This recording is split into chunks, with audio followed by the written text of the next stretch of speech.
Good as always to be here with the former First Lady of the Commonwealth, who regrettably fell and broke her wrist for losing, and has been very much a trial ever since. Not only that, but I got to be driving her around all the time. As all of you know, I do not like to drive. I like to walk, and I like to take my favorite transit system. I don't like to drive. But anyway, Barry is in Arizona tonight, where, by the way, the state senator who was responsible for the toughest anti-immigrant laws in the country was recalled by his voters. Interesting. You know, one of the great things about politics, folks, is that just as the press tells us what they think is the conventional wisdom, things change.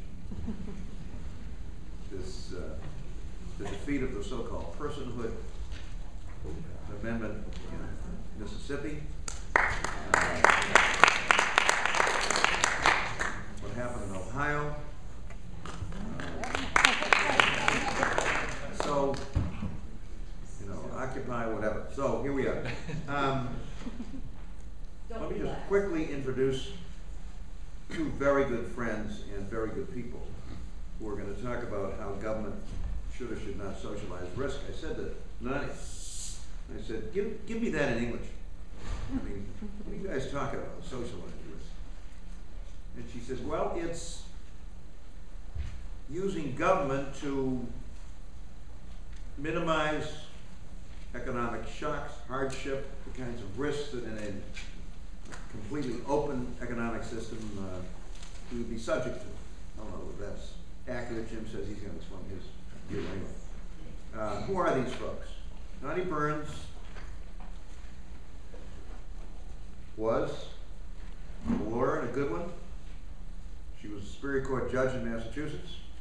She was the first Patrick administration insurance commissioner, and far surpassing any of these things, she was a member of the firm of Hill and Barlow, where I started as a young lawyer, and which, by the way, not only produced Nonnie Burns, but 3 governors over the past 20 years. Dukakis, Patrick, and Weld. Bill Weld was a young associate, and I was responsible at that time for the associates in the law firm, and I used to say to him, where did I go wrong? But anyway, it's not very good. And now is a member of the faculty, and a very valued member of the faculty in the, if you pardon the expression, Dukakis Center, here at Northeastern. And with her, an old and dear friend, Jim Stone, who I first met, I believe, in the 1974 campaign, Jim? Or was it earlier? That's about right. I think he was 23 at the time I met him. PhD in economics from Harvard. And I appointed him insurance commissioner. When he was 26, 27, maybe? He looked about 13. And the whole insurance industry didn't know what to make of this parent 13-year-old who was now the insurance commissioner. And let me tell you, he brought a kind of leadership of the insurance department they had never had, and with which the insurance industry itself had great difficulty coping. Then I got beaten, and he was immediately snapped up by Jimmy Carter, and at the age of 32 became the chairman of the Commodities Futures Trading Commission. And even then was warning about derivatives. But he had gotten such a pasting from the auto insurance industry, he decided to come back after he finished up his term. He said, I'll show those guys. I'll create my own auto insurance company, and I'll make money in a regulatory environment. And he has. But he hasn't lost anything off his fastball. And not only are he and Kathy dear friends, but continues to be a real leader in this field. So they're going to talk about socializing risk, and I'll leave that up to them. Now, just a few announcements, folks. Sunday, here on the Northeastern campus, from 9 in the morning till 4 in the afternoon, we're going to have what I hope is one of hundreds and hundreds of teachings that are going to take place all across the nation on college and university campuses the subject of reclaiming our economy.